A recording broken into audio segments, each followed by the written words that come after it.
Oh, no te ha dado Dios espíritu de temor ni de cobardía, sino espíritu de poder, de amor y de dominio propio, donde tú dominas tus emociones. Uno de los frutos del espíritu es dominio propio, dominio propio, dominio propio. ¿Qué es dominio propio? Es que las emociones no te dominan a ti, sino que tú dominas tus emociones. Oh, en el nombre de Jesús vas a tener la victoria. Estás en las manos de Dios. Tus hijos están en las manos de Cristo. Y no hay nada, no hay poder, no hay nada que le pueda tocar. Porque la Biblia dice que a los míos el maligno no los toca. Y tus hijos, y tú, y tu familia, en el Cristo. Mujer virtuosa, ¿quién la hallará?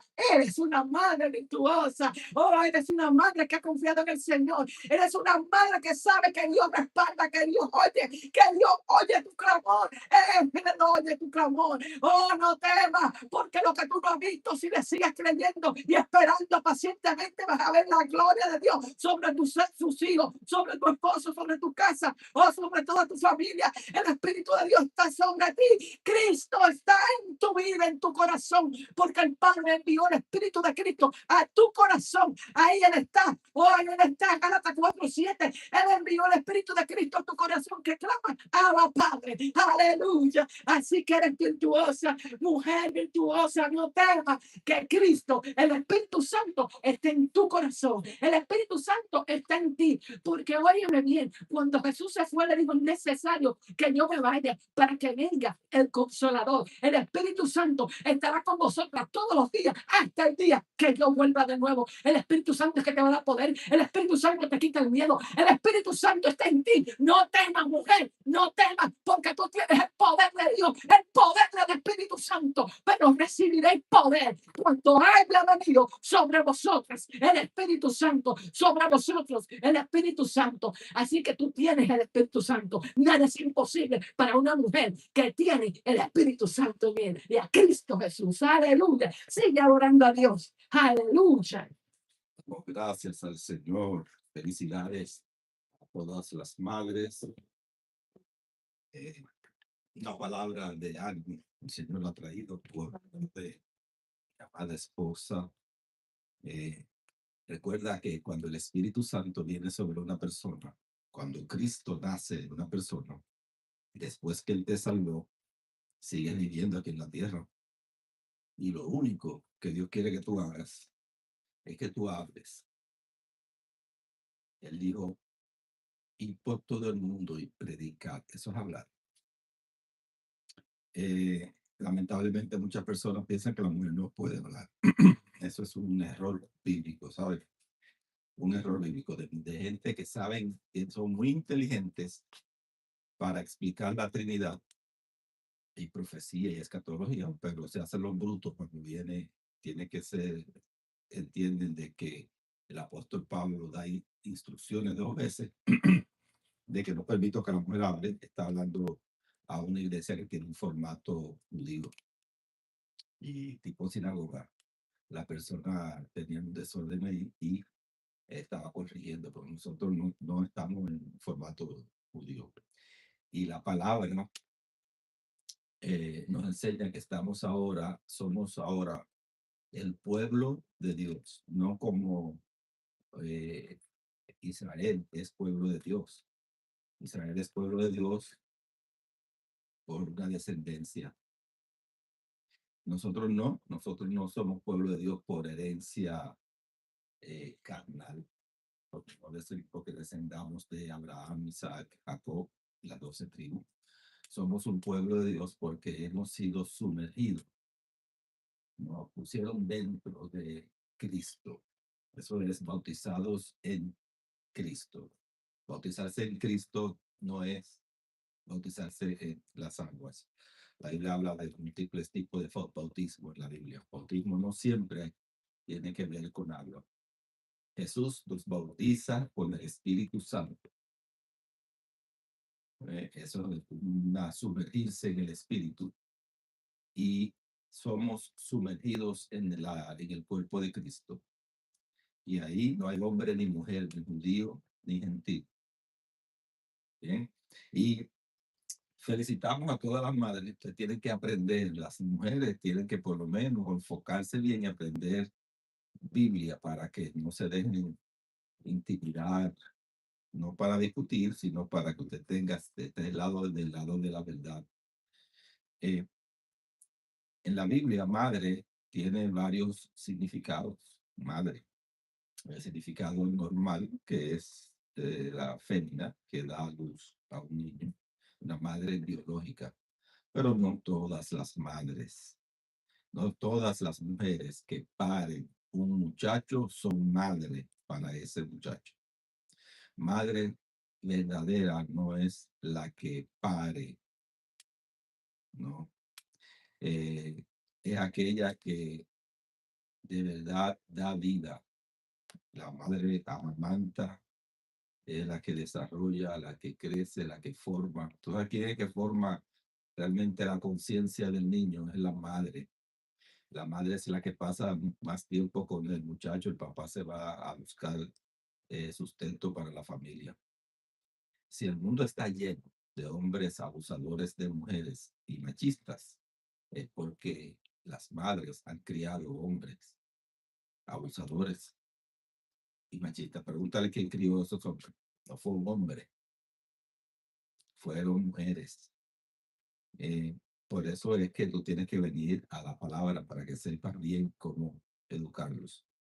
Nosotros, la semana pasada, comenzamos, le pedimos que le dieran eh, una historia de dos mujeres tremendas. Una mujer que era necia, manipuladora, que gobernaba ella la casa, eh, y Noemí se llamaba, y una mujer, Ruth, que era extranjera, un pueblo al cual Dios maldice y dice que no pueden ser parte de Israel ni en la quinta ni sexta generación. Ella tenía maldiciones generacionales, tenía todo lo que tú quieras ponerle. Sin embargo, ella alcanzó por la gracia ser la abuela del rey David.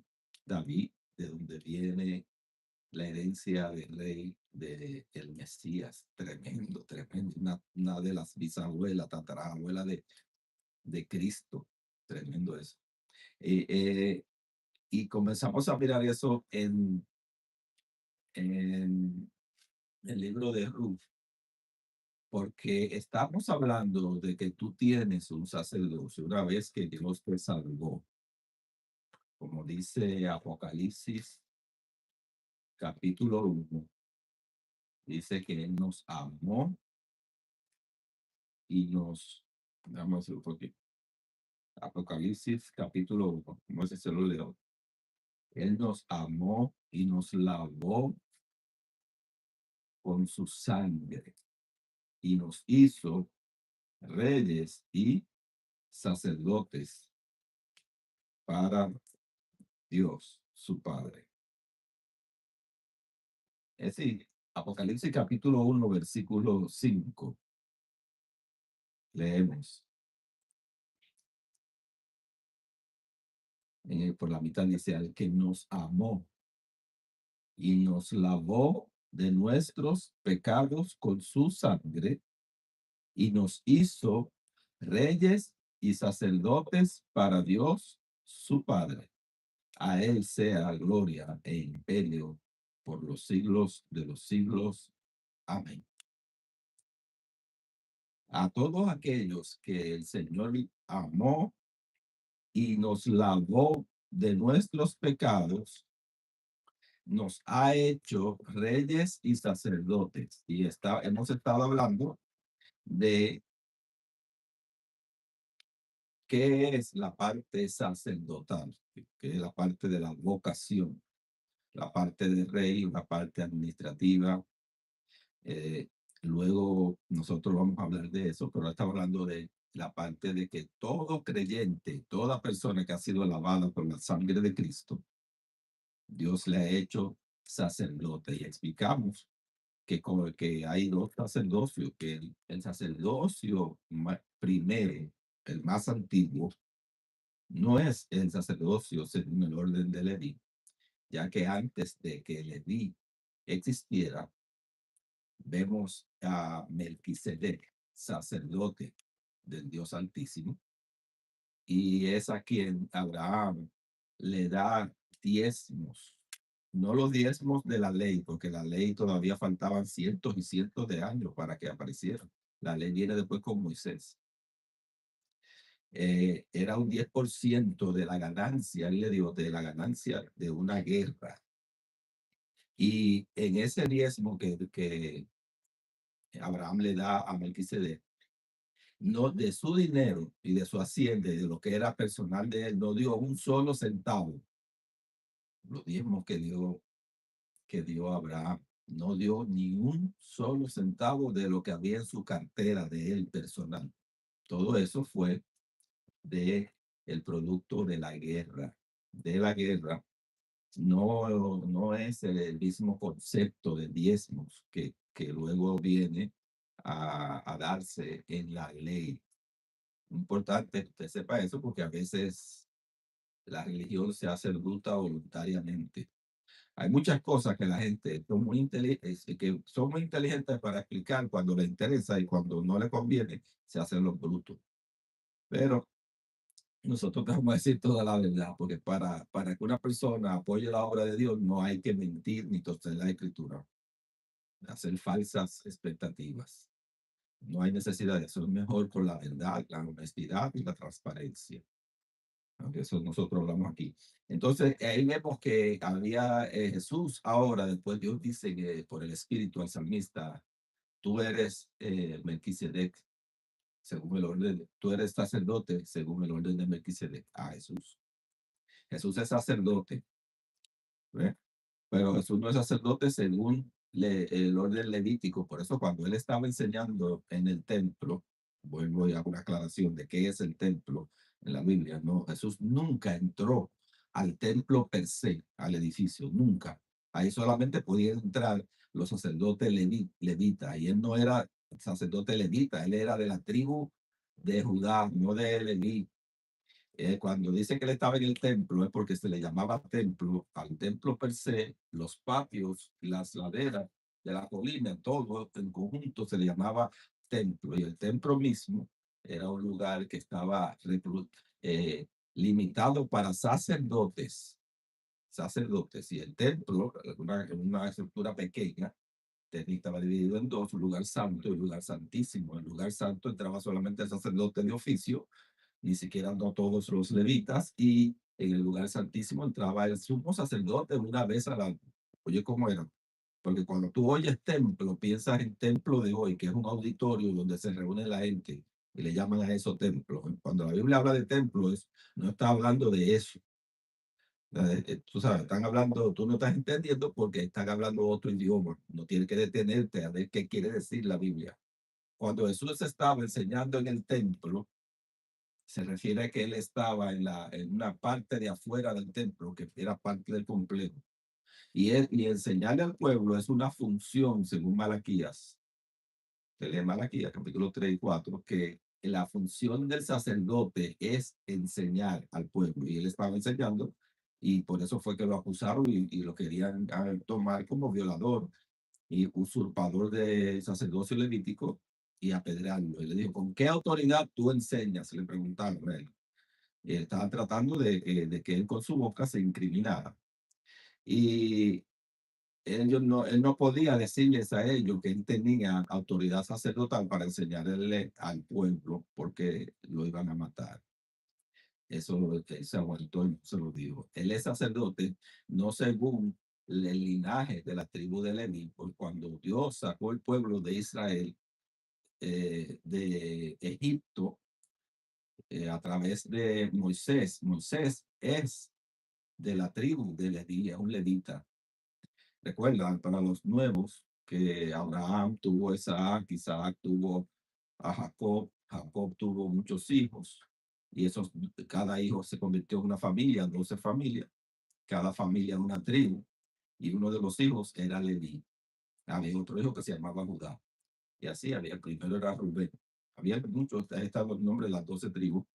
Y cuando Moisés, que es de la tribu de Leví, Dios lo usa para sacar al pueblo de Israel, Dios le dice a él que eh, aparte a su hermano Aarón, y Aarón se convierte en el primer sumo sacerdote y comienza Dios toma la tribu de Leví para él, para que le sirva a él. Cuando entran a la tierra prometida y dividen la tierra prometida, a todo el mundo le dieron un pedazo, pero a la tribu de Leví no se le dio una porción en la herencia. ¿Por qué?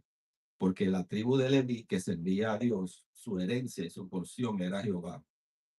Y eso funcionaba de que el pueblo, como Dios le dio la tierra, cuando la tierra produce sus animales y las plantas, el 10% es de Dios y se lo iban a dar a quién, a la tribu de Leví, que eran los levitas, y esa era la herencia de ellos. Para esto, para resumiéndole, para que puedan tener, usted tiene que leer la Biblia dentro del contexto para que no sea engañado. Jesús no es de la tribu de Leví. Jesús es de la tribu de Judá, que no pertenece al sacerdocio, pero Dios le hace sacerdote por juramento. Tú eres sacerdote. Dios lo declara sacerdote antes de que existiera el sacerdocio levítico. Por lo tanto, el sacerdocio levítico es una mímica, una copia, una representación del sacerdocio verdadero, que es el sacerdocio según el orden de Melquisedec eterno. El templo construyó Salomón, ese templo fue hecho según un modelo que Dios había dado. Cuando hicieron primero el templo, no era el edificio que hizo Salomón, porque eso vino después. Se le llamaba templo al tabernáculo, una caseta que Dios dio específicas instrucciones para que se hiciera. Y Dios le dijo a Moisés, hazlo todo según el modelo que te fue mostrado. Dios le mostró el tabernáculo, el templo de verdad en el cielo. Y le dijo a Moisés que hiciera aquí una réplica. Y esa réplica es el templo que iba caminando de una caseta. Luego, David, cuando Dios lo prospera, y eso es lo que mucha gente no hace, Dios me ha prosperado de ser pastor de ovejas, ahora soy el rey de Israel, y yo vivo en una casa muy buena. ¿Cómo es posible que Dios viva en una caseta? Y le nace en el corazón darle a Dios. Quería hacerle un palacio a Dios. Cuando Dios ve su intención, Dios le dice, te voy a dar la bendición, pero Dios le va a dar instrucciones específicas. Le dice, no lo vas a construir tú, lo va a construir tu hijo, porque él será un rey de paz, Salomón. Y le da instrucciones específicas y crean entonces el templo, lo que estaba en la caseta, ahora va a estar en una estructura pequeña, en una montaña, y habrá patios y demás, y eso se convierte en el templo, ya una morada fija. El templo de la Biblia nunca fue un auditorio donde se reunían los creyentes. Eso no existe en la Biblia. En toda la Biblia, de Génesis a Apocalipsis, el concepto templo como auditorio donde se reúne todo el mundo, como tenemos hoy, no existe en la Biblia. No existe. El templo del que habla la Biblia no es para que entre la gente. El templo es para que entre Dios. Dios bajó al templo. Y cuando la gloria de Dios llenó el templo, aún los mismos sacerdotes tuvieron que salir del lugar. En la Biblia el templo es donde Dios habita, no donde entra todo el pueblo. Y el pueblo eran millones y millones de personas. Imposible que todos se reunieran en un templo. Cuando yo era niño, yo hablaba como niño, pensaba como niño, y creía que el pueblo de Israel iban todos al templo, creía que se metían, pero nunca me detuve a pensar que si eran 10 millones de personas, 6 millones, 4 millones, que no existen hoy, ni en la historia de la raza humana ha existido un auditorio eh, que pueda recibir 6 millones de personas. Eso no existe, porque el templo no era un edificio de reunión. ¿Te das cuenta? Ahora, cuando tú te pones a pensarlo, sin leer la Biblia, sin ir a leer a ver todo lo que yo estoy diciendo, ya tú sabes que es verdad. Pues como cuando salieron de Egipto eran como 6 millones de personas. se multiplicaron y cuando pasó entonces décadas y décadas y décadas y después vino entonces el templo con David, eso fue cientos de años después, eh, había algunos 12 millones de personas. ¿Y cómo es que el pueblo se iba a reunir 3 veces al año en la casa de Jehová? Cuando se decía, yo me alegré con lo que decían a la casa de Jehová iremos, no era que iban a ir a un edificio a reunirse.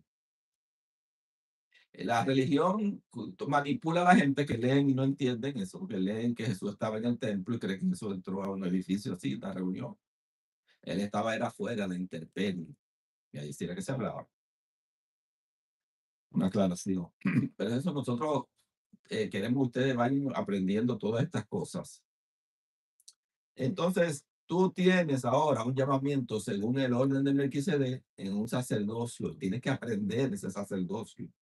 Tienes que entender. Y una forma de entender el sacerdocio verdadero de Melquisedec es mirando el sacerdocio representativo, que es el levítico. Y por eso miramos reglas y forma de conducirse dentro del sacerdocio levítico y normas para nosotros aprender. Las cosas del Antiguo Testamento están escritas para nuestra admonición, dice el Espíritu Santo en el Nuevo Testamento, a través del apóstol Pablo.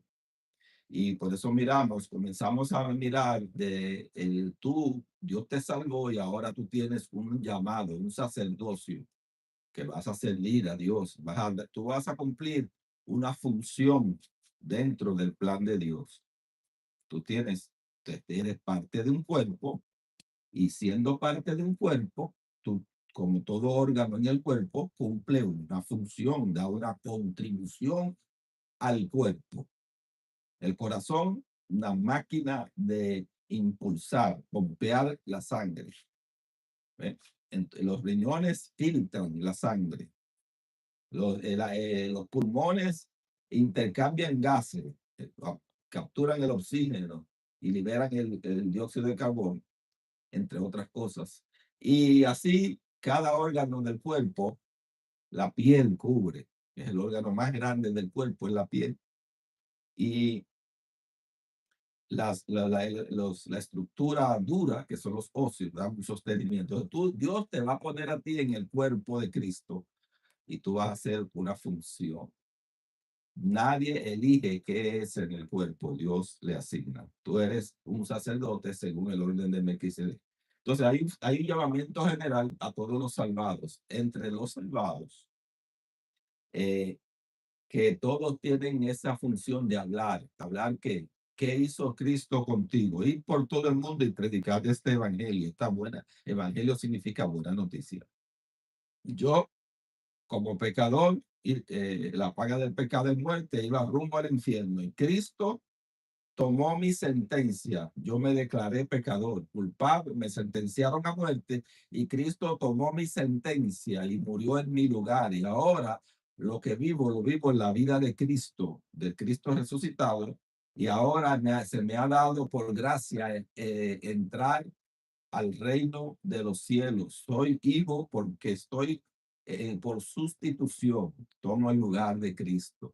Y no solamente soy salvo por sustitución, ahora soy sacerdote por sustitución. Ahora, la mayoría de la gente están puestos todos para hablar a otros, pero hay unos que el Señor llamó para que hablen a los otros creyentes. Dice que Él dio dones a los hombres. Y entonces ahí habla de que Él dio apóstoles, profetas, evangelistas, pastores y maestros. Estos son oficios de creyentes que van a hacer un trabajo, van a hablar. Recuerda, entonces, cada vez que tú oigas que Dios quiere que tú hagas algo, tú sabes qué es lo que Él quiere que tú hagas. Habla. Entonces, estos van a hablar, pero esto no solamente que van a hablarle a otra gente que no son de Cristo, esto específicamente van a hablar a los que ya son creyentes, como yo, que ya estoy hablando a los creyentes y hacen cada uno una contribución. Entonces, tu ministerio es hablar. Todos tenemos ese ministerio. ¿Qué ha hecho Cristo en tu vida? Te preguntan, ¿por qué tú crees en Cristo? ¿Por qué tú tienes esa devoción? Porque tienes que dar tu testimonio. Si tú no has sido salvo y si tú no estás seguro, ¿no? tú no vas a hablar. O si tú sabes que tú estás siendo desleal al que te salvó, te va a dar vergüenza hablar. Fíjate que los acusados, los criminales, casi todos, cuando los agarran, están callados. La mente les dice cállate y los abogados les dicen cállate, no hables. Una de las características de la gente cuando son culpables, han violentado, es que se callan la boca. Hay unos bobos que hablan y se hunden más. ¿Ves? Entonces nosotros hablamos de que tú tienes esa función como ministro, pero oye, esa función que Dios te ha dado cuesta dinero. Y yo te comencé a hablar he hablado de muchas cosas sobre ese oficio sacerdotal. Comencé a hablar del poder que Dios te da para que tú puedas cumplir con esa función, pues cuesta dinero. Hablar es caro, te pueden hasta matar. Eh, pero él le dice en Deuteronomio, capítulo 8, usted lee todo el capítulo, usted se va a dar cuenta que Dios lo bendijo en un proceso, Dios lo bendijo. Dice, yo te pasé por el desierto, comienza en el versículo 2, para que tuvieses hambre y para el calor y la sed y todo eso, para que tú entiendas una cosa, que no tan solo de pan vivirá el hombre, sino de toda palabra que sale de la boca de Dios, que tú tienes como sacerdote que depender de mi auxilio, no de tus recursos, y que aunque se acaben los recursos y se acaben el dinero y se estén burlando de ti, lo que sea, tú tienes que mirar hacia mí para tu fuente de sustento. Termina diciéndole en el versículo 18, le dice, sino acuérdate de Jehová tu Dios, porque él te da el poder para hacer las riquezas a fin de confirmar el pacto que juró a tus padres como en este día. El objetivo de que Dios te va a dar un poder sobrenatural para que tú adquieras la plata y el oro que cuesta hacer el trabajo que él te mandó a hacer. El objetivo de ese dinero, de ese poder para hacer el dinero, la plata y las riquezas, es que tú puedas hacer cumplir el trabajo que él te envió a fin de confirmar el pacto que juró a tus padres como en este día. ¿Cuál fue el pacto? Dios le dijo a Abraham, serás bendición. Te voy a bendecir, pero yo te voy a bendecir para que tú bendigas a otros. Esa es la mente de Cristo. Dios te salvó para que tú ayudes y colabores en que otros se salven. Dios te bendice para que tú bendigas a otros. ¿Entendiste? Y yo comencé a hablar del poder de Dios. Esto no es super fe ni es la falsa prédica de la prosperidad. La diferencia entre lo que yo predico y la prosperidad, bueno, cuando yo escribí mi primer libro que tenía que ver con finanzas bíblicas, que es peor que el amor al dinero, muchos me catalogaron como predicador de la prosperidad. Y yo, los que se atrevían a hablarme hablaron muy mal de mí, fueron una peste, pero los que hubieron unos cuantos que se atrevieron a hablarme a mí de cara a cara, y no hubo uno solo que hiciera una protesta que cuando yo le preguntaba si tú leíste mi libro, no, tú estás hablando de lo que otro te dijo que el libro decía, ¿verdad? Sí. Yo le dije, si tú lees el libro y hablamos, tú me puedes decir a mí entonces. Casi todos fueron honestos, dijeron, no, yo no lo he leído, lo voy a leer y después hablo contigo. Ministros, amigos míos. Y después venía y decía, no, no tengo ninguna objeción. Todavía han pasado 34 años que yo publiqué ese libro y todavía ningún maestro de exégeta bíblico me ha dicho, Daniel, ven acá, mira, tú tienes, vamos a discutir esto, este punto aquí, en 34 años en múltiples países. Pero cuando yo hablé, mucha gente eh, hablaron ligeramente. Dicen que yo soy de la prosperidad. No, yo no soy de la prosperidad. Ahora, cuando hay una falsa doctrina de la prosperidad, es porque hay una prosperidad verdadera. Nadie hace un dólar, un dólar de tres. ¿Tú sabes por qué? Porque no existe uno original de tres. No pasaría ninguno. Las copias existen porque hay un original. Hay una falsa liberación, que es una manipulación y es doctrina de demonios. Sí, pero hay una verdadera liberación donde sí, se echamos fuera demonios, sí. Hay una prosperidad que Dios da y hay un poder para que tú puedas hacer el dinero, sí. Y hay unos falsos que toman eso para manipular. Por ejemplo, cogen ese versículo de Deuteronomio capítulo 8, versículo 18 y te dicen, y te cortan la oración por mitad. Le dicen, Porque, como que dice en Deuteronomio 8:18, dice, si no acuérdate de Jehová tu Dios, porque Él te da el poder para hacer la riqueza. Y hay una coma, ahí no se para la oración. Ellos, ¿qué hacen para manipular? Cortan ahí, no te dicen la otra mitad.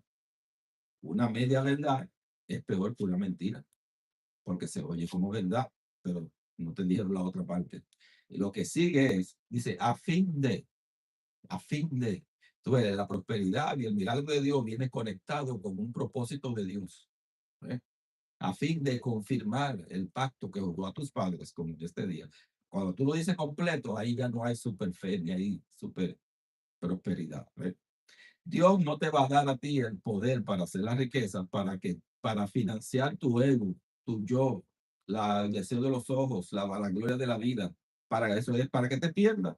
Eso es como tú coger un muchacho con 16 años y regalarle un carro de carrera Ferrari y ponerle una tarjeta de crédito con $10,000 y darle dinero y dejarlo libre. Tú lo estás matando. Lo estás matando. Estás matándolo porque como no tiene la madurez, dándole todo ese dinero y ese carro y toda esa libertad. Tú lo que quieres es que tu hijo se muera en un accidente, borracho, caiga en droga. Tú no haces eso. Es que el carro es malo, es que el dinero es malo. No, no es que el dinero es malo, es que tú tienes que tener la madurez para manejar ciertos niveles de poder.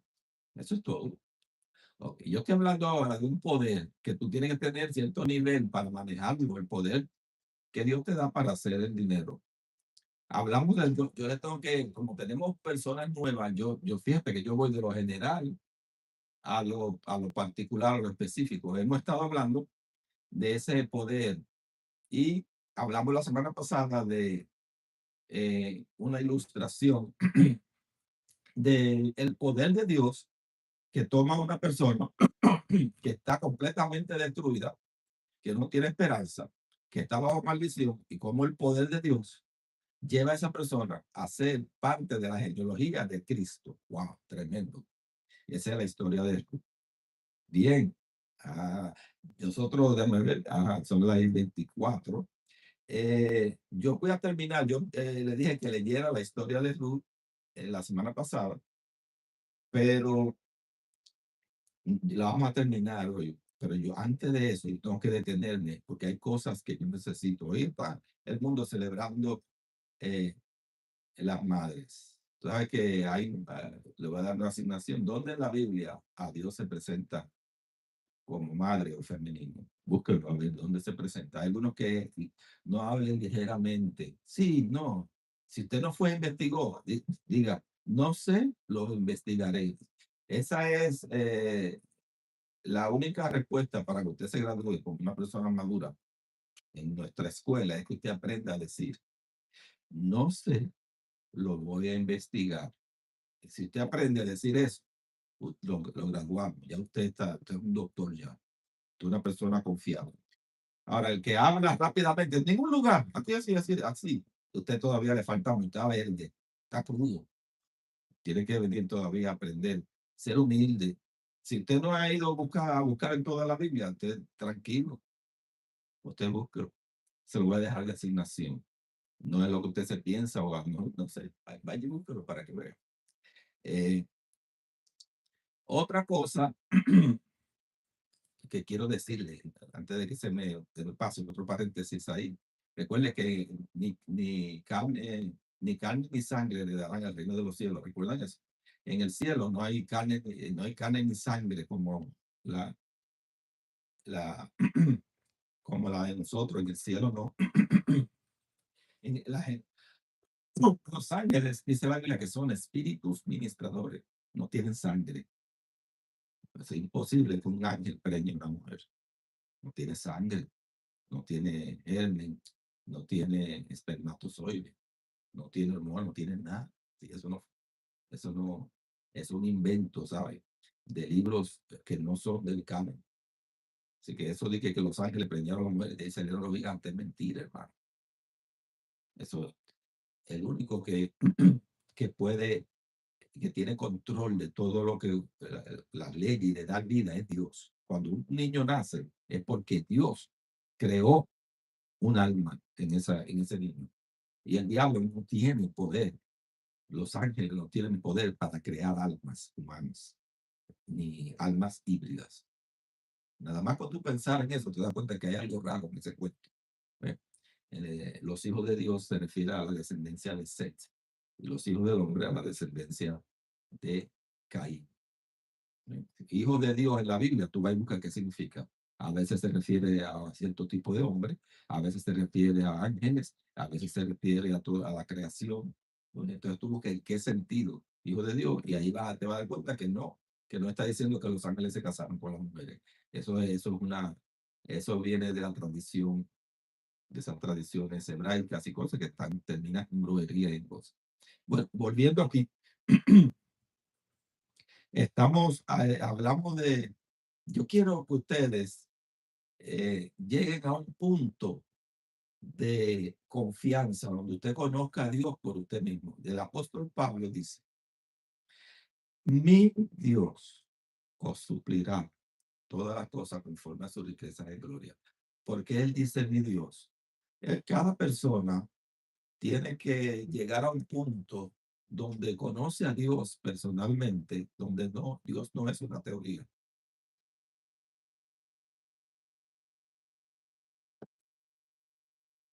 Tú tienes que conocer a Dios por ti mismo.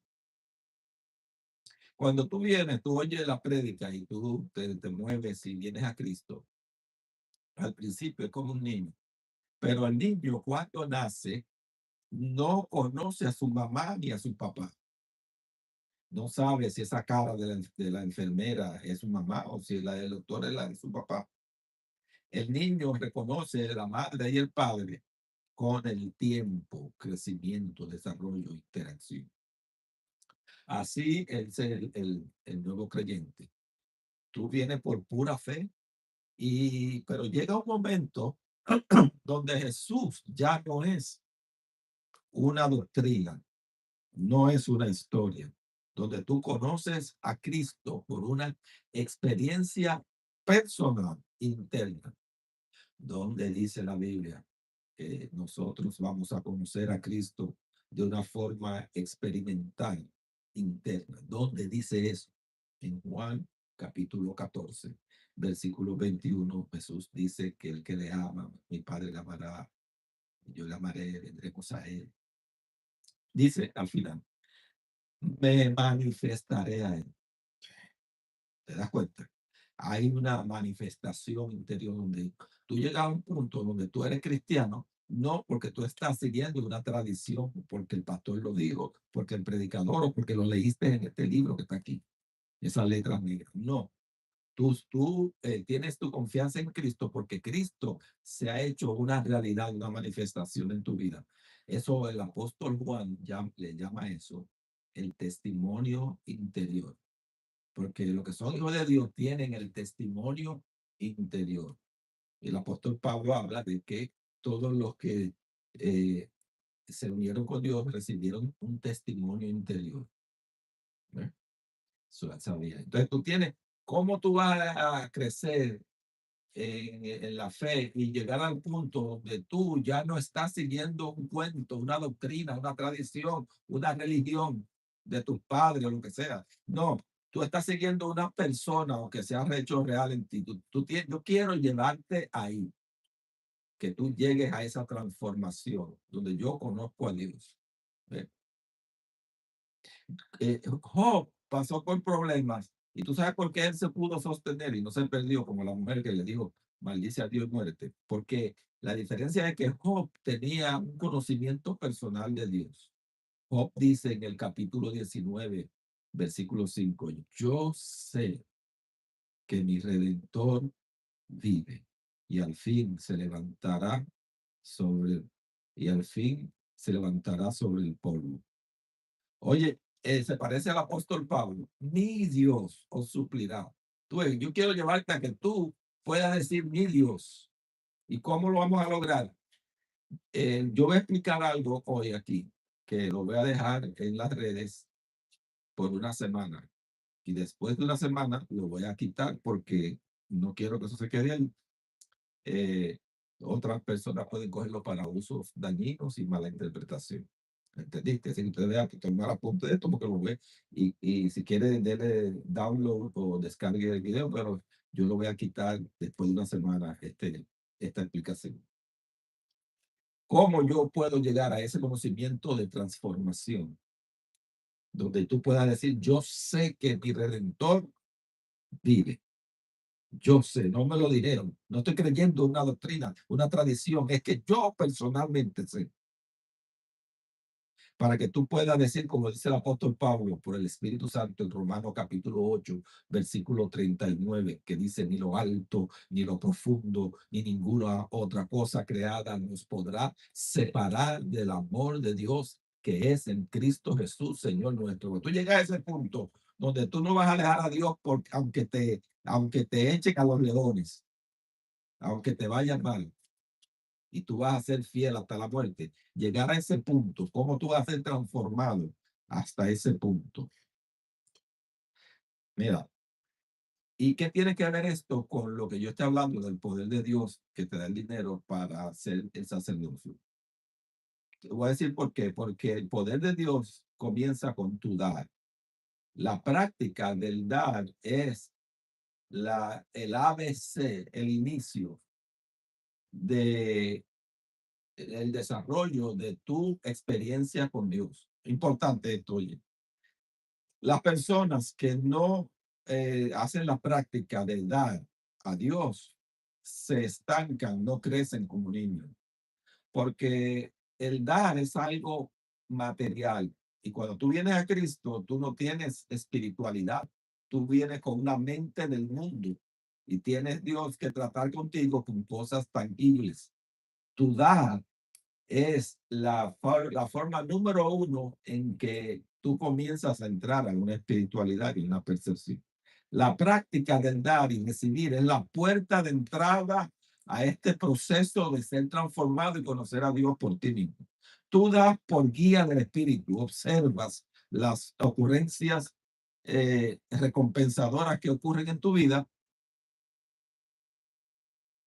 y vuelves y das otra vez y observa lo que Dios hace y vuelves y das y observa lo que Dios hace hasta que desarrolla una confianza personal y ya tú conoces a Dios, no porque yo te lo diga ni porque hicimos un estudio bíblico. Tú conoces a Dios por una experiencia personal, ¿entendiste? Eso solamente lo puede hacer tu dar. Y yo te voy a explicar cómo se hace eso, ¿ok? Para que tú pongas en práctica esto a través del dar, tú vas a desarrollar, mira esto, a través de una cosa material, tú vas a desarrollar una espiritualidad, porque lo vas a hacer con instrucciones específicas, ¿entendiste? Lo hago así porque la única razón por la cual yo voy a hablar esto aquí públicamente es porque tengo gente que son honestas, que Dios lo ha conectado conmigo, están en otros países, están distantes, no puedo sentarme con ellos, a hablar con ellos en la intimidad, esto y ponerlos a practicar, porque cuando estamos uno a uno no hay malentendido. Yo explico esto desde una plataforma, una premisa de que yo no te estoy pidiendo un centavo, no te estoy requiriendo nada. Ahora estoy hablando en público y para que ellos les llegue este estudio. Pero yo puedo hablar esto porque el que me está oyendo, me conoce, ya sabe que nosotros no le estamos diciendo que nos mande dinero a nosotros, ni es para pedirle ningún tipo de recompensa, nosotros no pedimos.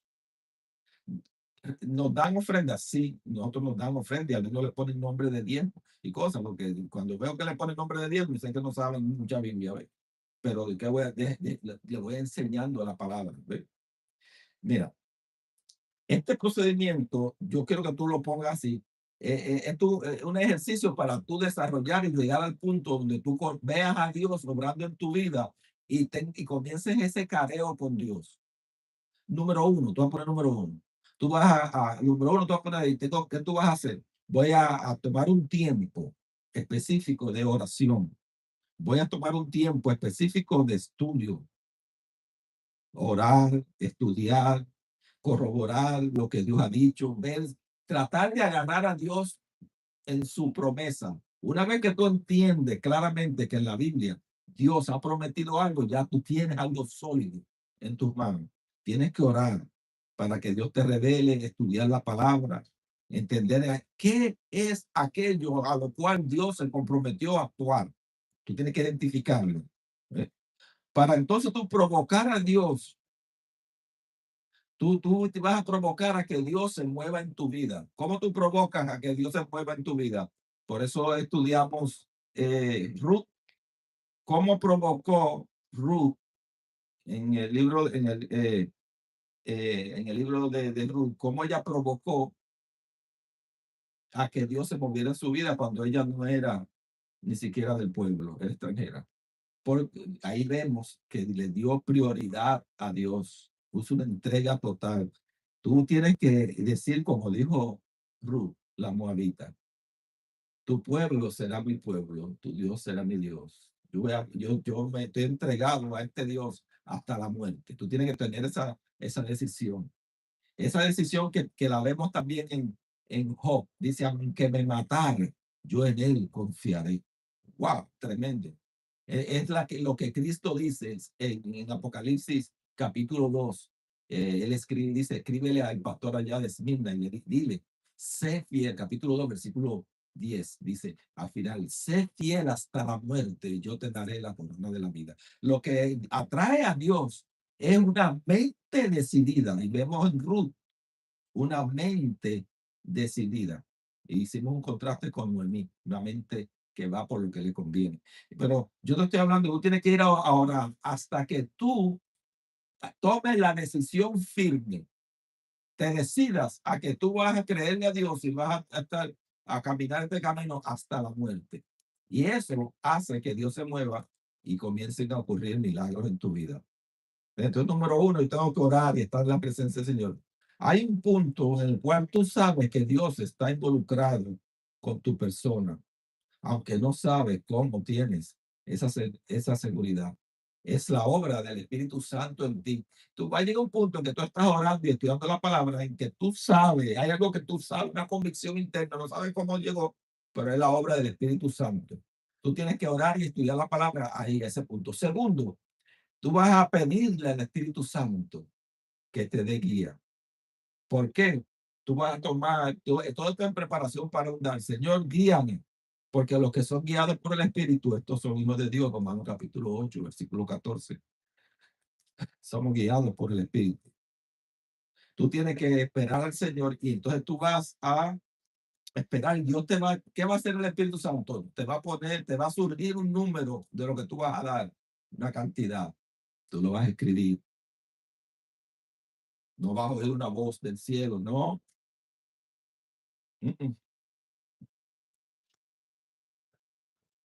Dios va a poner un número en ti, tú lo vas a escribir. Ya tú estás orando y estás orando porque dice, Señor, yo quiero dar una ofrenda guiado por el Espíritu para la práctica de yo, mi sensibilidad, para yo poder comenzar a oír la voz del Espíritu Santo. Wow, tremendo. ¿Tú te imaginas que tú le digas eso al Señor? Entonces tú oraste por eso y el Señor te va a decir la cantidad. Porque cuando tú des, tiene que ser un acto de obediencia. ¿Qué significa eso? Que si Dios te dice, da 10 pesos, y tú dices, no, eso es muy poquito, yo voy a dar 40.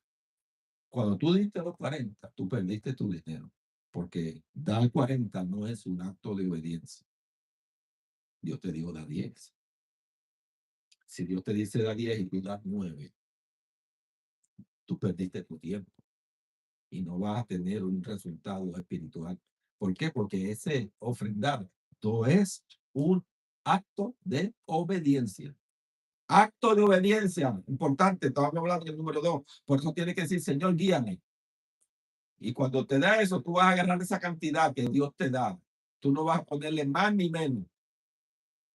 Dios es un Dios específico, obedece. Tercero, ¿qué vas a hacer? Pide en oración que Dios te guíe al lugar o el ministro o la obra que Dios está haciendo, que Dios quiere que tú impulses.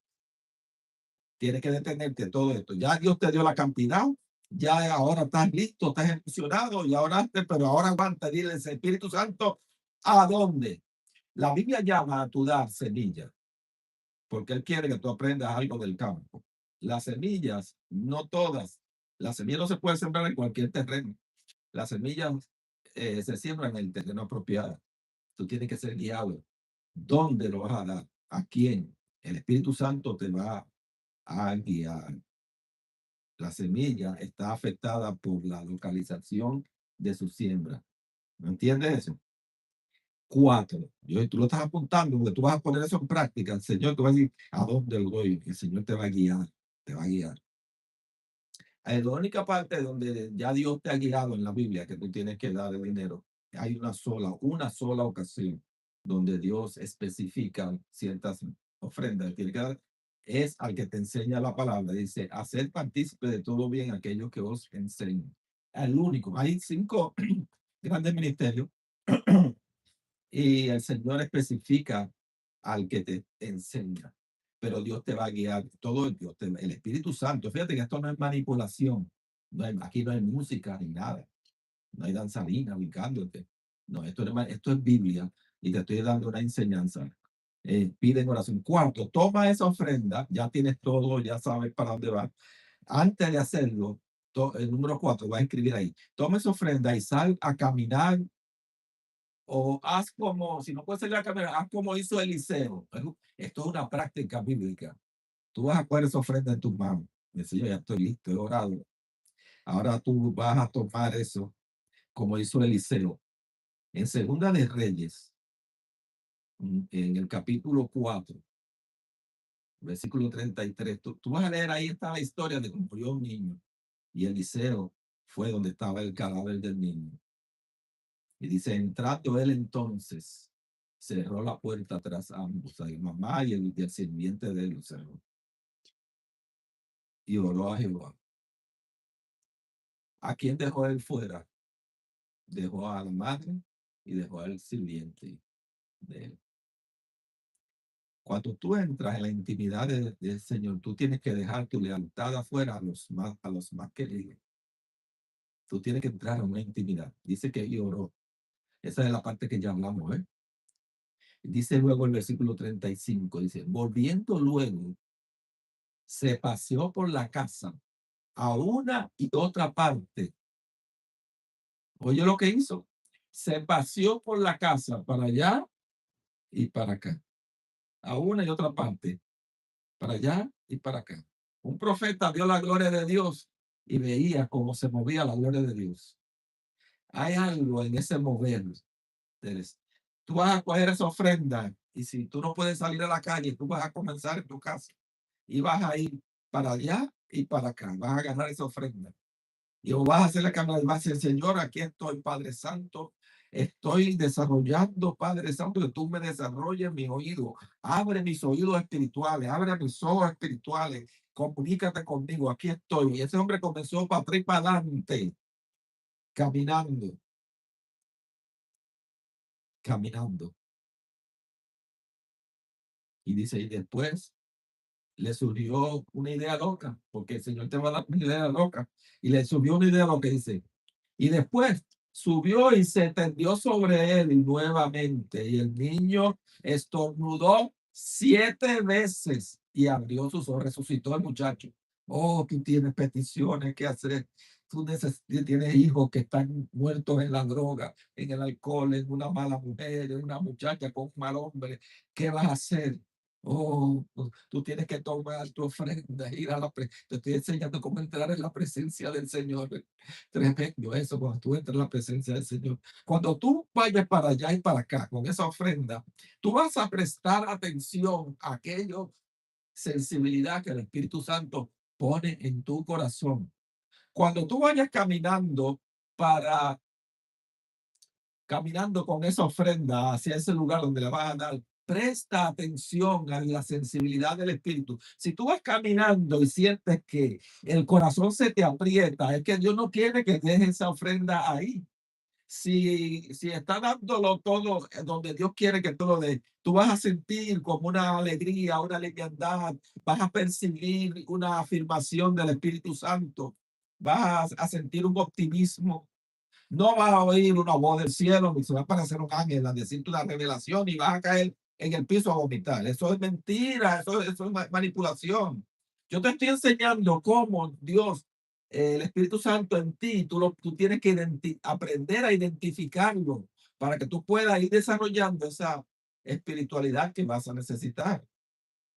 Estamos en el punto 4. Camina con esa ofrenda en la mano para traer para adelante y alaba al Señor y pon tu mente en el Señor. El Señor, muéstrame. Señor, no me dejes darle tu ofrenda para que el fulano ese le compre gusto a su mujer y se vaya a comprar un tabaco. Señor, no me dejes, Padre. Mira cómo yo no quiero que la contribución que yo te doy a ti se vaya, Padre Santo, a la religión, al ego, a la soberbia, al orgullo. El Espíritu Santo, ¿qué tú crees que va a hacer el Espíritu Santo? ¿Te va a dar o una alegría en el corazón o te va a dar una tristeza, un pesar? Y si te da un pesar, es la forma de Dios decirte, no, aguanta, vuelve y ora y mira a ver en otro lugar donde lo van a poner. Tremendo, tremendo eso, ¿verdad que sí? Número 5. Ahora por número 5, ya tú hiciste eso, estás encendido. Entiende que los resultados, ya tú estás encendido, ya tú sabes, vas a dar la ofrenda. Ahora, en este punto 5, ya tú fuiste, diste tu ofrenda, aquí mucha gente se pierde. Número 5 dice, entiende que los resultados de una siembra no son instantáneos. Cuando tú siembras una semilla, hay cosas que se te requieren. Número 1, ahí tú pones un subtema, tiempo de espera. Nadie siembra de una vez tiene una cosecha, eso no es verdad. Hay un tiempo de espera. Prepárate.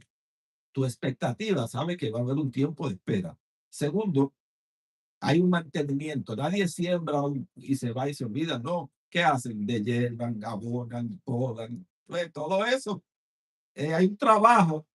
Mira, después que tú das tu siembra, tienes que esperar. Y hay un trabajo y un ejercicio y un gasto sin recibir dinero.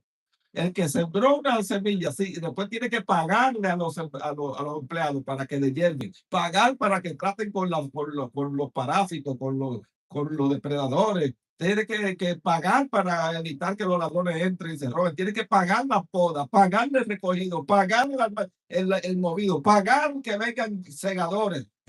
¿Y cuánto tú has cobrado? El que sembró, ¿cuánto ha sacado de lo que ha hecho? Nada. Dios y se está trabajando y todavía está gastando más, no ha recibido nada. Hay un tiempo de espera que es duro.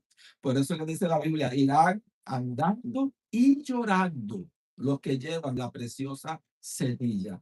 ¿Por qué lloran? ¿Por qué lloran? Porque es que tú lloras porque tú tienes hambre y te quieres comer el maíz y en vez de comértelo lo estás tirando a la tierra para que haya una cosecha y estás ahí con hambre, con necesidad y tú estás dando sin poder pero tú vas ahora a esperar en los que esperan en Jehová. Son como el monte de Sión que no se mueven, sino que permanecen para siempre. Tienes que esperar. Jesús le dijo a los discípulos, capítulo 1 de Hechos, no se vayan de Jerusalén. Esperen, esperen, esperen. Los que esperaron, vieron el fruto. Si no esperas, no ves el fruto. Los que no esperaron no fueron bautizados con el Espíritu Santo. Tenían fe, vieron a Jesús resucitado, comieron con él. Él estuvo 40 días con ellos después de resucitado. Conocían a todos los apóstoles. Fueron testigos de la tumba vacía, del Cristo resucitado. Creían en Cristo, pero no esperaron, no obedecieron. Tienes que obedecer en una espera para poder recibir. Cuando vino el Espíritu Santo miró en todo el planeta y sabían gente de todas partes, pero los que esperaron, los llenó. Y los que tenían fe, pero no, toda esa gente que dice que son salvos por fe nada más, estaban afuera, el Espíritu Santo los ignoró. Estaban toda esa gente que dice nada más cree solamente y vete a vivir tu vida, no te soy religión, no tienes que estar ni que esperando ahí. Aquí no hay que seguir, ya tú estás salvo por gracia. Eso como quiera Dios te lo va a dar, es incondicional el amor de Dios, todo está engaño de Satanás. No tienes que obedecer. ¿Quién dijo que hay que seguir reglas? ¿Quién puso esa regla? Que no, no hay que seguir reglas. Cuando vino el Espíritu Santo, ignoró a todos esos y solamente llenó a los que estaban en obediencia. Cuando venga el rapto, el Señor se va a llevar solamente a los que están en obediencia. Aunque toda esa gente tienen fe, que tienen, Dios ha hecho milagros con ellos, han visto los milagros, todo eso, pero no obedecen, no son guiados por el Espíritu. El Señor los va a ignorar. Él viene a levantar a los hijos. ¿Y quiénes son los hijos de Dios? Romanos capítulo 8, versículo 12 al 14 dice, porque los que son guiados por el Espíritu, estos son hijos de Dios.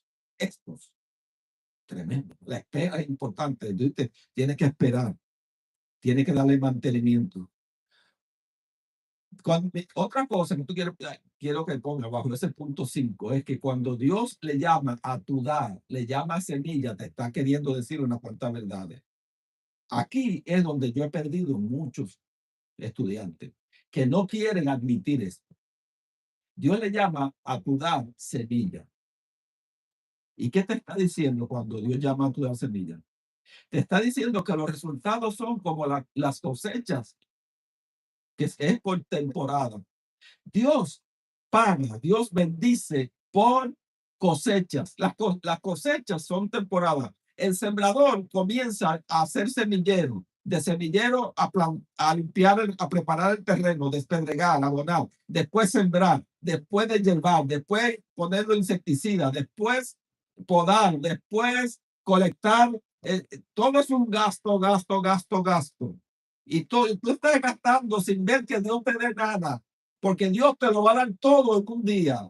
Trabajas muchos días y te pagan un día. Esto es lo que te está diciendo, que la economía de Dios no funciona como el que trabaja en la factoría, que tú trabajas una semana y te pagan el viernes, o el jornalero que sale por la mañana, trabaja un día y al final del día le pagan. Trabaja otro día y le pagan. Esto no es así. Esto es como una siembra. Tú trabajas, gasta, gasta, gasta y espera, gasta y espera sin un centavo, llorando. Irán andando y llorando, irán andando y llorando, irán andando y llorando y dando y gastando y gastando y dando. Y Dios llega un día en que Dios te paga todos tus días y todo tu trabajo en un solo día. Oh, gloria a Dios. Oh, los que esperan en Jehová son como el monte de Sión, que no se mueve, no te muevas, no te muevas. Espera en Jerusalén, espera en Jerusalén, espera. Los que esperaron fueron llenos del Espíritu. No te desesperes. Ahí te diablo hablándote. A Dios se olvidó, no te va mal. La matemática no da, quiere que tú dejes de dar. El diablo está ahí diciendo, te está quedando con menos. Oh, pero el Señor quiere que tú entiendas que Él te va a pagar, pero te va a pagar como le pagan a la agrícola. Dios paga como la agricultura. En un día te paga el trabajo de muchos días. ¿Cuál es la importancia de esto? ¿Cuál es la importancia? Te ponga esa pregunta. ¿Cuál es la importancia de que Dios paga como las cosechas en el campo? ¿Cuál es la importancia? Mira, es importante. Ay, si alguien me hubiera explicado esto a mí. Cuando yo tuve que vivir esto con 17 años. Si alguien me hubiera explicado como yo estoy explicando esto. Mira, Dios te va a dar a ti hoy una bendición grande. Y esa bendición es como una cosecha. Cuando el dueño de la hacienda recibe una cosecha, tú tienes una paga alta. Tú no puedes gastar toda esa cosecha, ese dinero en un día. Tú tienes que presupuestar ese dinero, porque tú vas a ser remunerado, vas a recibir otra cosecha de aquí a mucho tiempo. Por lo tanto, lo que Dios te da hoy, tú tienes que manejarlo de forma que te sostenga hasta la próxima cosecha. Eso se llama presupuestar. Dios no es como los jornaleros, como la factoría. Trabaja una semana y te pagan. No. Cuando Dios te paga, te bendice, tú tienes que tomar esa bendición y administrarla que dure hasta el próximo día donde Dios te va a volver a bendecir. Entiende esto, que Dios no cambia. Malaquías 3:6. Porque yo, Jehová, no cambio. Dios no va a cambiar por ti. Si tú tienes una mentalidad de esclavo, de jornalero, una mentalidad de empleado, no de hombre libre, de esclavo, trabaja un día para que te paguen, compra la comida, te la comes, no tienes nada y trabajas al otro día para que te paguen, compre la comida y no tienes nada y vuelve y trabajas otro día. Si esto no trabaja para ti, esto es como el hombre libre, dueño de tierra. Él te está hablando como a un hombre libre. Y cuando tú eres libre en Cristo, que tú te conduces como un libre, Dios te paga en una cosecha, tú tienes que tomar lo que Dios te dio y presupuestarlo hasta donde te llegue. Tú no sabes cuándo Dios te va a bendecir, pero si tú lo presupuestas inteligentemente, yo te garantizo a ti que cuando se te acabe el dinero, la provisión que vino por la cosecha, ya Dios tiene la otra cosecha. Ahora, si tú lo gastaste, si Dios te bendijo para los próximos 10 meses y tú lo gastaste en un mes, prepárate que te quedan 9 meses de dolor, porque Dios no va a cambiar, Dios no cambia. Él lo dijo, yo no voy a cambiar. Mira, yo te estoy explicando cómo yo soy, porque yo no voy a cambiar a moldearme a ti. Dios no se moldea a ti. Él es Dios, nosotros la criatura, es el Padre, nosotros los hijos, nosotros nos moldeamos a Él. Esto no le gusta a la gente. El que ha vivido en una vida de esclavo, trabajo, cobro, gasto, trabajo, cobro, gasto, no le gusta esto. Tú tienes que tener una mentalidad, cambiar tu mente. Estoy tratando de cambiar tu mente como un hombre libre. Si tú, si Dios te dio el dinero para sostenerte por un año y lo gastaste en 2 meses, tú puedes ayudar, orar, revolcarte en el piso, hacer brujería evangélica, hacer decretos, pedirle perdón a la piedra, maldiciones en el ciclo de iniquidad, echar fuerte de estornudar, todo lo que tú quieras y no hubiera nada. Tú no puedes manipular a Dios. Tú tienes que moldearte a Dios. Yo sé por qué te lo digo. Tienes que aprender esto. ¿Lo viste? Ahí estamos en el punto 5. Cuando Dios te da, tú tienes que tomar lo que Dios te ha dado y si Dios te dio una esposa, te dio un esposo, tú tienes que manejar esa esposa, ese esposo de una forma que te dure lo que Dios diseñó. Pero si tú la esposa, lo que Dios te trajo, la matas a los 3 años, la pateas y le caes a patada y se va a los 6 se va porque tú la maltrataste. Después estás orando para que Dios te dé una esposa, pero no, y Dios dice, pero como una esposa, se supone que tú tienes esposa. ¿Qué pasó? Tremendo eso. Igual las mujeres con los hombres, ¿ves? Por eso hay tanta gente sola y orando para que Dios le dé un marido, le dé una mujer y Dios no aparece. Porque en la economía de Dios dice, no, pero tú tienes, yo te digo, ¿por qué tú no tienes? Mal administraste. Tremendo, tremendo eso. Cuando Dios te da a una persona, tú sabes que fue Dios quien te la dio. Tú puedes decir que no, tú puedes decir que no, ponle defecto, ponle lo otro, pero prepárate.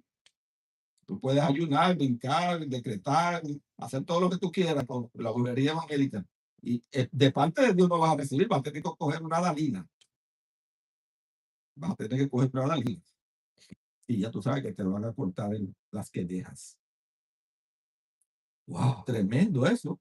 Oye, pues toda una cosa tremenda. Fíjate que en tu dar, el ejercicio de tu ofrendar es el área de entrenamiento donde tú creces espiritualmente. Que tienes en la mano. Hay personas que dicen, pues a ver si me avanzo un poquito más, voy a dejar ahí. Hay personas que no quieren, no creen en eso. Hay personas que cuando cogen el dinero lo gastan sin pensar, son locos. Va a pasar mucho trabajo. Hay creyentes que siempre están mal porque ellos nunca aceptan esta verdad. Que si Dios te dio 50 pesos y es lo único que tú tienes, tú no lo puedes gastar en un día. Tú tienes que dividirlo tal vez a 10 pesos por día y a ver si dura 5 días.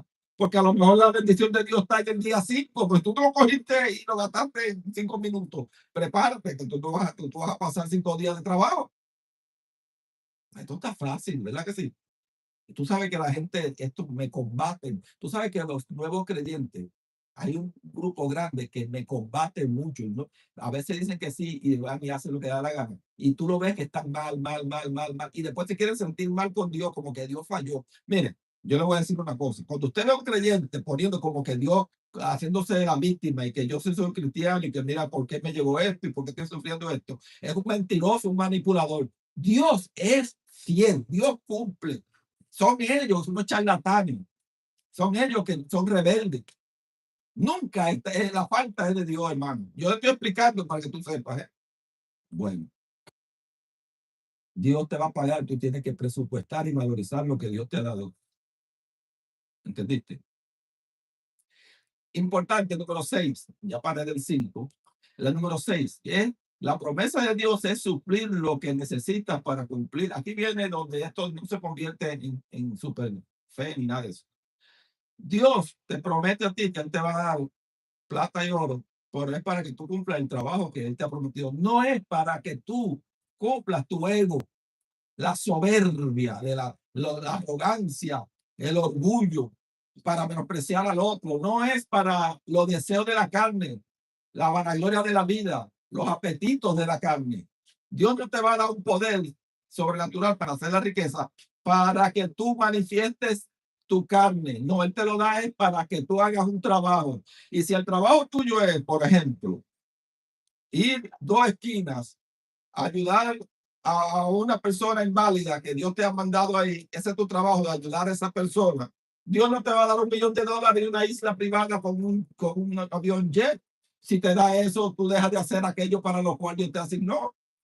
Tú ves, la bendición de Dios está conectada al trabajo que tú vas a hacer para Dios. ¿Entendiste? Así que yo no estoy hablando de que hay un poder sobrenatural que Dios te da para hacer la riqueza y que vengan todos aquí que da que Dios te va a hacer millonario. Eso no es lo que yo estoy diciendo. Yo estoy diciendo que Dios te va a dar un poder para hacer la riqueza, para que tú tengas la plata y el oro, el carro, lo que sea que tú necesitas para hacer el trabajo que Dios te ha asignado. ¿Entendiste? Esto no es da para que te hagas rico. Nunca fue eso. 34 años atrás, y te buscas mi libro. Fíjense que todo está para que el poder de Dios para que tú cumplas el propósito que Dios tiene con tu vida. Oh, tremendo eso. No es verdad que Dios te va a mandar a hacer algo aquí en la tierra y no te va a pagar. Dios no es un charlatán. Eso no es. Tú quieres poner a Dios así. Muchos cristianos quieren poner como que Dios es un charlatán, que Dios no cumple, que Dios manda y no paga. Eso es mentira. Eso es mentira. Usted tiene que ser honesto y decir, bueno, estoy mal, es por mi ignorancia. No soy rebelde, bueno, yo no soy rebelde, yo me he visto mal, pero yo no digo que es porque Dios ha faltado, yo oré, Dios no contestó, no. Hay una ignorancia en mí que me está, bueno, la Biblia dice que nosotros somos destruidos por falta de conocimiento. A veces al no conocer estas verdades, uno se conduce de forma incorrecta y por eso los creyentes pasan trabajo, no tú estás pasando hambre y estás a pie. Y Dios queriéndote dar un carro, no sabe cómo que funciona esto. Yo estoy explicando para que te hagas sabio. La promesa de Dios es que Él va a suplir lo que te haga falta para cumplir el propósito, no para tu ego. Lucas 22:35 dice, y a ellos dijo, cuando os envié sin bolsa, sin alforja, sin calzado, os faltó algo, ellos dijeron nada. A ver, Jesús lo mandó a predicar y dijo, no lleven nada, ni dinero, y ellos fueron. ¿Le faltó algo? No. Es para que ustedes vean que yo soy capaz de darte a ti todo. Ahora lo voy a mandar otra vez, y esta vez es diferente. Esta vez lo voy a mandar y tienen que llevar dinero. Oye lo que le dice del versículo 36. Dice, estoy en Lucas capítulo 22, versículo 36. Dice, y les dijo, pues ahora, pues antes él lo mandó sin nada y él le proveyó. Dice, pues ahora, mira el 36, el que tiene bolsa, el billete, tómela y también la alforja. Y el que no tiene espada, venda su capa y compre una espada. ¿Cómo tú vas a andar por ahí desarmado? Pues que en ese tiempo no había policía ni había nada de eso, tenías que defenderte. Ahora, ¿por qué le dice eso? Porque esto no es magia, hermano, esto es una vida real. Tiene que ser guiado por el Espíritu. Tú tienes que ser inteligente. Tú tienes que entender que hay ocasiones donde Dios responde y hay ocasiones donde Dios no responde. Y la gente aquí se confunde. Yo no quiero, se me fue, está yendo el tiempo, pero yo he dado 6 puntos en cuanto a tu dar y cómo lo vas a ejercitar. Cuando tú das, tú tienes que estar pendiente de lo que Dios hace en tu vida. Ahora, Yo quiero hablarte a ver si me alcanza. Yo creo que vamos a tener que terminar con Ruth la semana que viene, porque ya este punto es tan importante esto que yo necesito que ustedes lo tengan. Si usted toma apuntes y usted pone en práctica esto, usted se va a convertir en un adulto espiritual. No pues nadie es adulto espiritual si no domina esto. Tú tienes que aprender con tu dar. Tú vas a ver que tú das y Dios te da una contentura en el corazón. Hay un punto que no sé si el tiempo nos alcanza para hablar. Hay tantas cosas que yo quisiera decir. Recuerde que voy a quitar este video, no quiero que se quede ahí para siempre. Estoy enseñándote cómo tú vas a hacer un ejercicio en tu vida donde cuando tú das, Dios te va a guiar donde das. No estoy diciendo que me mandes dinero, no estoy diciendo que mándame $1,000, no, nada de eso. Nosotros no hacemos eso. Nosotros le decimos a la persona, Dios te va a guiar donde tú vas a dar. Tú tienes, tal vez, hay personas que no ven que tienen un pastor honesto que le está enseñando la palabra. Tú le debes a ese, al que te enseña la palabra, tú le debes a esa persona una contribución. Si el Espíritu Santo te dice a ti que no le dé nada a ese que te está enseñando la Biblia, tú debes de no ir más a estudiar la Biblia y sabes. Tú lo que estás es operando una ley que va contra tu finanza. Estás comiendo sin pagar, eso trae miseria a tu vida. ¿Okay? Si tú piensas que es falso maestro, pues ¿para qué tú vas a estudiar ahí? No vayas a estudiar ahí. Si tú no crees que te está enseñando la palabra, porque si tú vas ahí, vas a tener que dar una contribución a una enseñanza falsa. Entonces tú tienes que pensar esto, esto es en serio, hermano. Yo quiero que ustedes desarrollen, eh, déjame ver si puedo decirte algo que quiero decirte. Fíjate que cuando tú lees la Biblia, tienes que leer, yo he recomendado que lean el libro de Hechos de los Apóstoles varias veces, son 28 capítulos, eso, y léalo muchas veces. Usted va a ver ahí que al principio en el Evangelio agarraron a Jacobo, las autoridades, y lo apuñalaron ahí en Jerusalén, lo mataron. Poco después agarraron a Pedro y lo metieron preso para matarlo al otro día. Y cuando hicieron eso, Dios mandó un ángel y lo sacó de la cárcel. Entonces pregunté, ¿y por qué Dios libró a Pedro y no a Jacobo? ¿Por qué Dios mandó un ángel para Pedro y no mandó un ángel para Jacobo? Usted va a leer que tomaron a Esteban. Esteban estaba lleno del Espíritu Santo y que lo sacaron, lo arrastraron y lo apedrearon, lo mataron a pedradas. Una muerte atroz. Y tú vas a decir, ¿pero por qué mandó un ángel a sacar a Pedro? Después tú vas a leer ahí en ese libro de que un hombre se enorgulleció y arangó, dio un discurso muy bonito y se cogió la gloria para él y Dios mandó un ángel que lo tocó y murió al instante con nido de gusanos. Entonces, ¿cómo? Entonces, tú te vas a preguntar, ¿por qué Dios manda un ángel que toque a ese impío, a Herodes, y lo mate? Manda un ángel que saque a Pedro. ¿Y por qué no mandó un ángel que ayude a Esteban? ¿Y por qué no mandó un ángel que ayude a Jacobo? ¿Por qué no mandó un ángel que sacara a Pablo de la cárcel? Y Pablo estaba preso. Todas estas son preguntas que tú te vas a hacer y las vamos a estar contestando. Yo quiero que tú vayas desarrollando ese pensamiento de que Dios tiene un plan magistral para nuestra vida.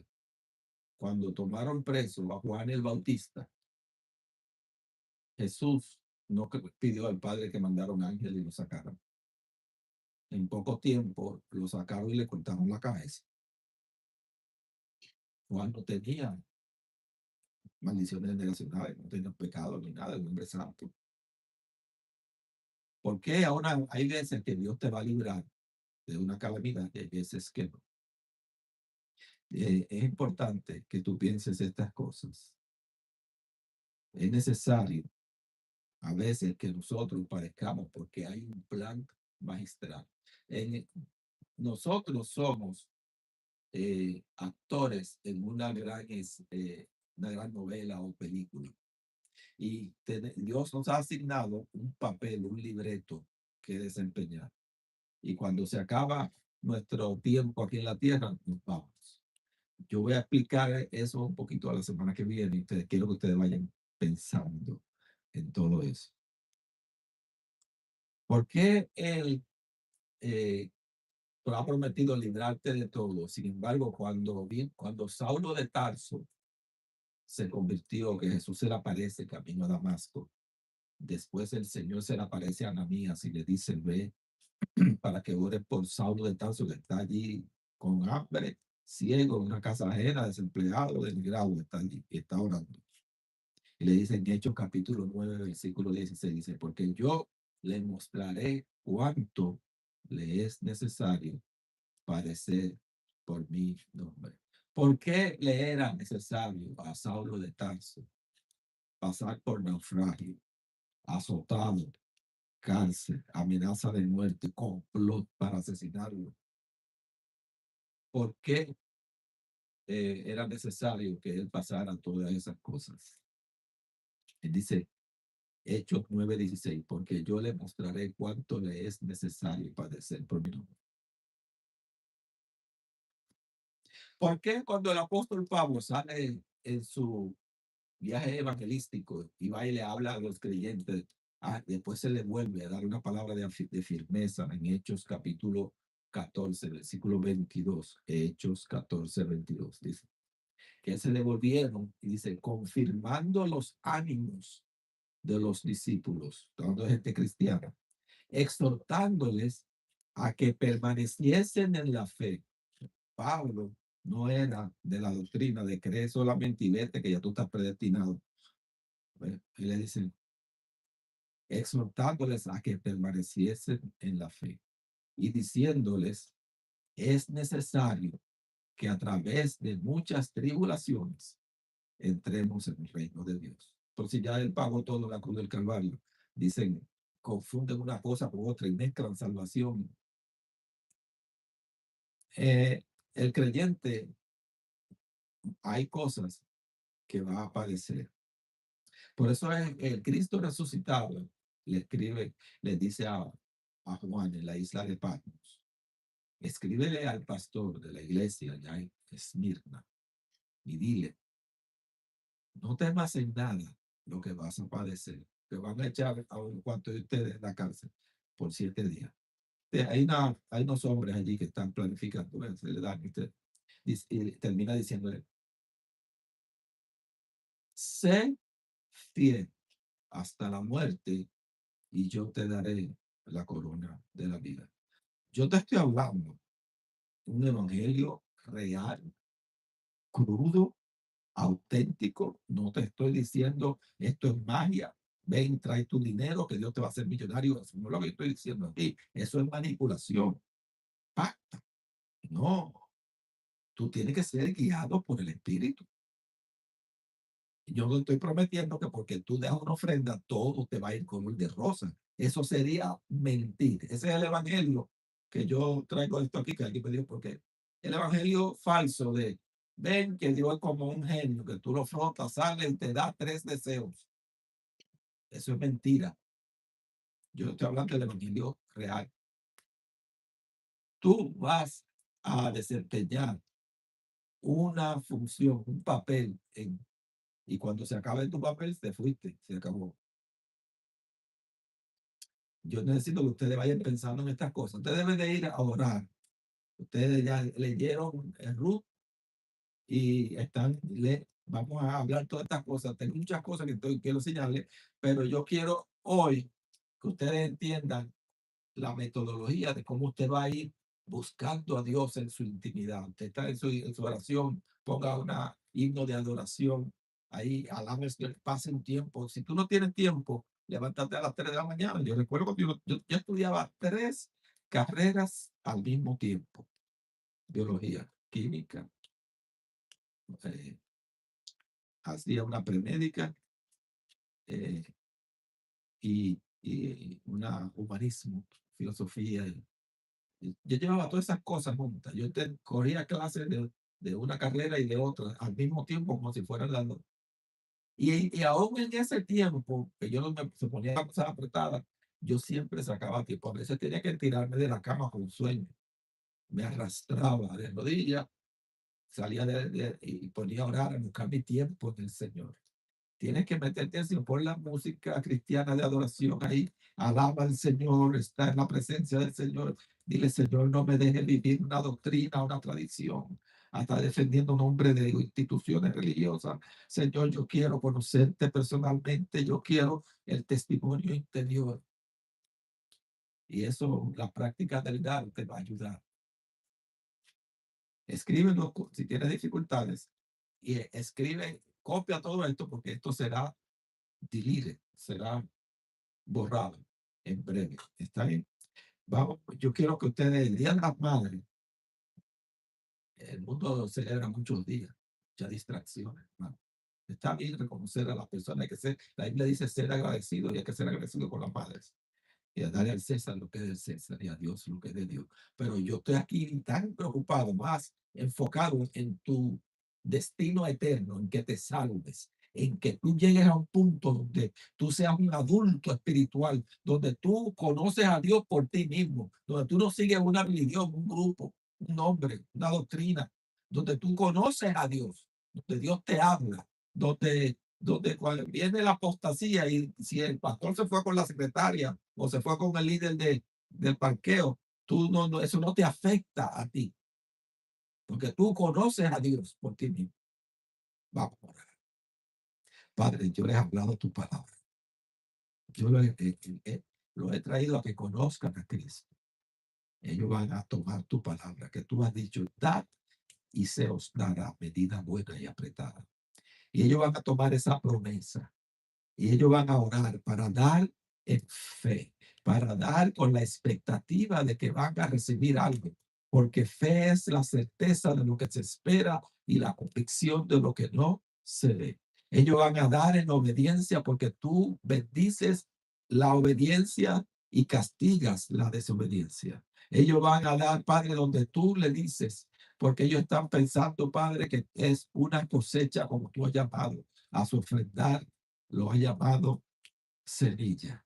Oh Padre Santo, ayúdala a entender que ellos tienen más cuando te dan, que es mejor, más bienaventurado dar que recibir. Y que en su finanzas, Padre, tú te les reveles, que ellos comiencen a aprender a desarrollar esa sensibilidad. Si te pueden oír a ti en su dar ofrenda, te van a poder oír, Padre, cuando vayan a elegir esposa. Te van a poder oír cuando vayan a elegir esposo, cuando vayan a elegir a decidir en negocios. Ellos van a tener desarrollada la sensibilidad de oír la voz del Espíritu. Padre, yo te pido que tú lo despiertes a orar. Pon el querer así como el hacer por su perfecta voluntad. En el nombre poderoso de Jesús. Amén. Amén. Ore por nosotros y recuerde, tienen una semana para, yo lo voy a quitar en una semana. Estoy ya contando los días para quitar este video. Esto es solamente para aquellos que están a la distancia y están conectados con nosotros, porque yo estoy aquí, porque el Señor nos ha conectado con esas personas que están, eh, Dios está desarrollando. Nosotros estamos batallando, ¿ves? Y uno